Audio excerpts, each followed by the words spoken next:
Welcome back to my YouTube channel Tesla Live to Learn. In previous lectures, we have discussed the time and distance aptitude concept. In this video, we are going to see problems on trains. This problems on trains is also integral part of the time and distance aptitude concept. Before going to example problems, let us make a note of few points. So, distance traveled by a train in crossing an object whose length is negligible is nothing but length of train. Our second point is distance traveled by a train in crossing a platform of length p is equal to sum of the individual lengths of train and platform. L is the length of train and p is the length of platform. So sum of the individual lengths is total distance traveled by train in crossing a platform. So to make you understand easily, let me explain with this help of this pen.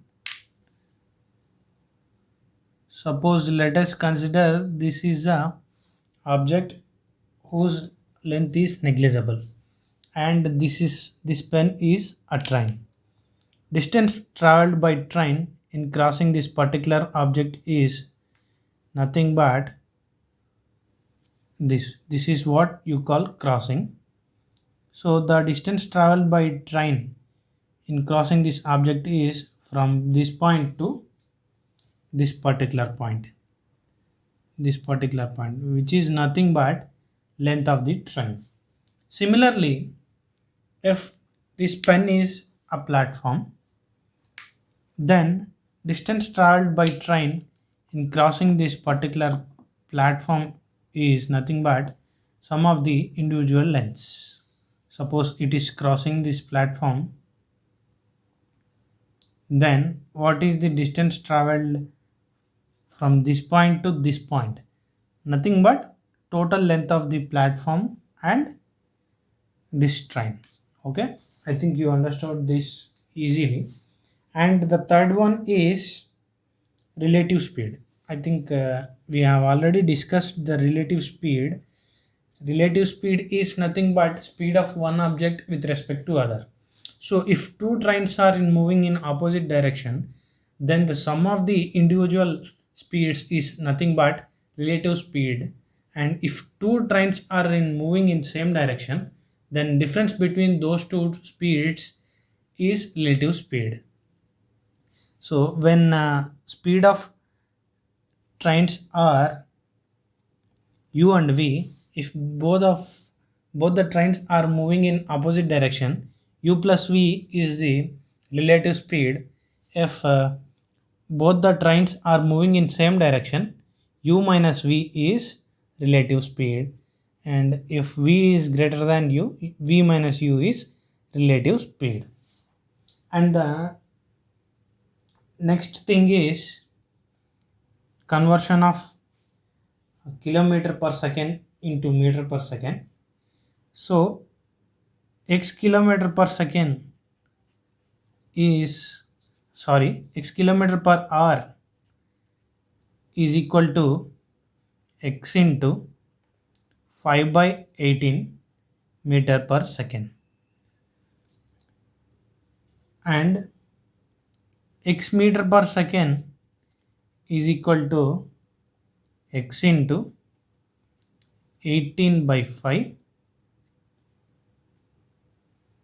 kilometer per hour. These two are very important while solving problems. So please remember these two relationships. Okay, so let's move to our example problems.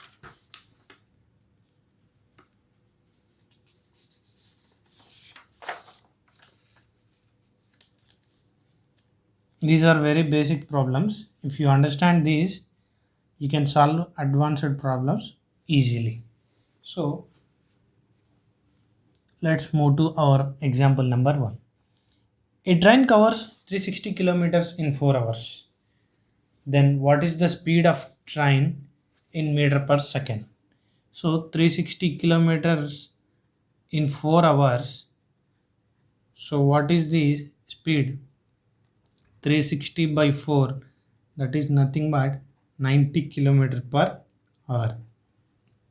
To convert this 90 kilometer per hour into meter per second, we should multiply with 5 by 18, which is nothing but 25 meter per second. Second problem is train covers 150 meters in 6 seconds. Then what is the speed of train in kmph? Kmph is nothing but kilometer per hour. So 150 meters in 6 seconds. So what is the speed in 1 second? What is the speed? So 625 times, that is 25 meter per second is the speed of train. So the speed is nothing but, I think you are familiar with speed is nothing but total distance traveled by total time taken. So we used this speed formula in this too. So 360 by 4 is 90 kilometer per hour is speed, and 150 by 6 seconds is equal to 25 meter per second is also speed. To convert this, we must multiply with 18 by 5. So that is 90 kmph. Okay, that's the speed. Next thing is a 29-meter long train passes a platform which is 100-meter long. Find the distance covered by train. So that is nothing but sum of the individual lengths of train and platform. That is nothing but platform is 100-meter long and train is 25-meter long.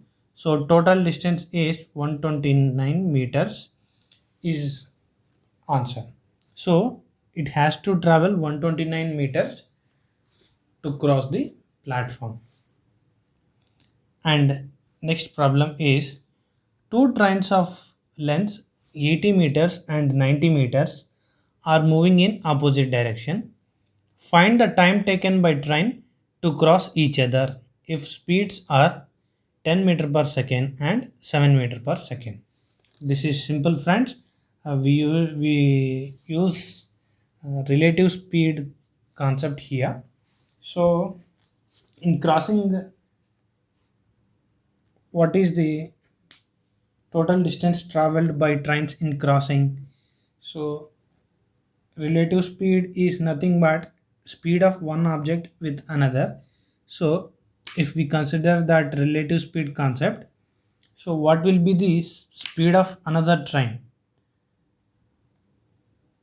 Speed of another train is difference between the speeds if both trains are moving in same direction, and sum of the speeds if both the trains are in opposite direction.